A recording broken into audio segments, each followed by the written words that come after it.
ಶ್ರೀ ಕ್ಷೇತ್ರ ಹೊರನಾಡಿಂದ 4 ಕಿಲೋಮೀಟ್ರ್ ಮುಂದೆ ಬಂದರೆ ಹಳ್ಳಿ ಮನೆ ಅನ್ನೋದು ಒಂದು ಫಾಲ್ಸ್ ಇದೆ. ನೀರಿದೆಯೋ ಇಲ್ಲವೋ ಗೊತ್ತಿಲ್ಲ, ಅದನ್ನೇ ಹುಡ್ಕೋಣ ಅಂದ್ಬಿಟ್ಟು ಹೊರನಾಡಲ್ಲಿ ಪರಿಚಯ ಆಗಿದ್ದು ಹುಡುಗರನ್ನ ಕರ್ಕೊಂಡು ಹೊರಟಿದ್ದೆ.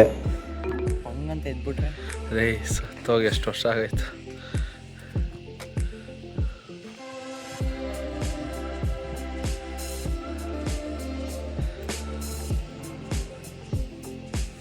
ಸೈಡ್ಗೆ ಎಸ್ಬಿಡು. ಒಳಗೆ ನೀರು ಹರಿತಿದೆಯೋ ಇಲ್ವೋ ಗೊತ್ತಿಲ್ಲ. ಹೊರಗಡೆ ವ್ಯೂ ಅಂತೂ ತುಂಬಾ ಸಖತ್ತಾಗಿತ್ತು. ಆಮೇಲೆ ಹಳ್ಳಿ ಮನೆ ಅಂದರೆ ಹೆಂಗಿರುತ್ತಪ್ಪ ಅಂದ್ಕೊಂಡಿದ್ದೆ. ಇದು ಹಳ್ಳಿ ಮನೆಯ ಒಂದು ನೋಟ ನೋಡ್ರಿ, ಎಷ್ಟು ಅಚ್ಚುಕಟ್ಟಾಗಿ ಮನೆ ಕಟ್ಸ್ಕೊಂಡಿದ್ದಾರೆ. 10 ರೂಪಾಯಿ ಟಿಕೆಟ್ ತೊಗೊಂಡು ಒಳಗೆ ಬಂದರೆ ನಮಗೆ ಗ್ರೀನರಿಲಿ ಮುಳುಗೋಗ್ಬಿಡ್ತೀವಿ. ಏನಕ್ಕಂದರೆ ಅವ್ರದ್ದೇ ಇದು ಅಂತ ತೋಟದಲ್ಲಿ ಹರಿತಿರೋ ನದಿಗೆ 4 ಬಂಡೆ ಕೂರಿಸಿ ಫಾಲ್ಸು ಅಂತ ಹೇಳ್ತಾವ್ರೋ ಇಲ್ವೋ ಅಂತ ನನಗೆ ಗೊತ್ತಿಲ್ಲ. ಅದನ್ನೇ ಚೆಕ್ ಮಾಡೋಣ ಅಂತ ಮುಂದೆ ಹೋಗ್ತಾ ಇದ್ದೀನಿ. ಎಷ್ಟು ಚೆನ್ನಾಗಿ ಮಾಡಿದ್ದಾರೆ ಅಂದರೆ ಫುಲ್ ಮ್ಯಾನ್ ಮೇಡು. ಆ್ಯಂಡ್ ಅಕ್ಕಪಕ್ಕ ತೋಟಗಳಿದೆ. ಇದೆಲ್ಲ ಅವ್ರದ್ದೇ ತೋಟಗಳು. ಅವ್ರ ತೋಟಗಳಲ್ಲಿ ಮಧ್ಯೆ ಒಂದು ದಾರಿ ಮಾಡಿಕೊಂಡು ಪ್ರವಾಸಿಗರಿಗೆ ಒಂದು ಒಳ್ಳೆ ಫಾಲ್ಸ್ ನೋಡೋ ಥರ ರೀತಿ ಮಾಡಿಕೊಟ್ಟಿದ್ದಾರೆ. ಆ್ಯಂಡ್ ಇದು ಬುದ್ಧಿವಂತರ ಲಕ್ಷಣ ಕೂಡ. ಏನಕ್ಕಂದರೆ ಬಿಸ್ನೆಸ್ ಮೈಂಡ್ಸೆಟ್ ಹಿಂಗೆ ಇರುತ್ತೆ.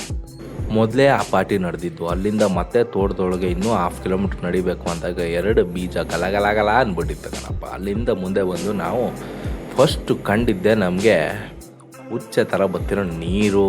ದ್ಯಾವುಡ ವಿಡಿಯೋ ನೋಡ್ಕೊಂಡು ಎಂಜಾಯ್ ಮಾಡ್ರು.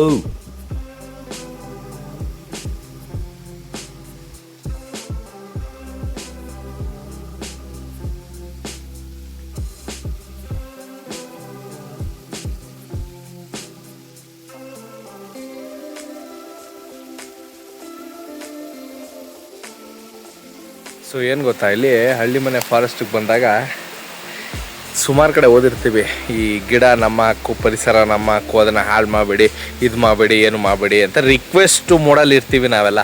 ಬಟ್ ಇಲ್ಲಿ ಜನ ಹೆಂಗಂದರೆ ಯಾವ ರೇಂಜಿಗೆ ಎದುರಿಸ್ತಾರೆ, ಶಾಪ ಹಾಕ್ತಾರೆ ಅಂದರೆ ನೋಡ್ರಿ. ನಾನು ಹಳ್ಳಿ ಮನೆ ಪರಿಸರದ ಗಿಡ, ದಯವಿಟ್ಟು ನನ್ನನ್ನು ಕಿತ್ಕೊಂಡು ಹೋಗಬೇಡಿ, ಕಿತ್ಕೊಂಡು ಹೋದರೆ ನೀವು ಹಾಳಾಗಿ ಹೋಗ್ತೀರಾ.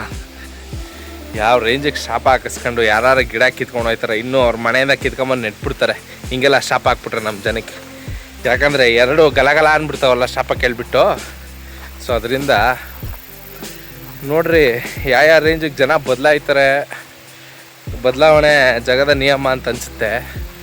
ಇಷ್ಟು ಫಾಸ್ಟ್ ಫಾರ್ವರ್ಡಾಗಿ ದ್ಯಾವುಡ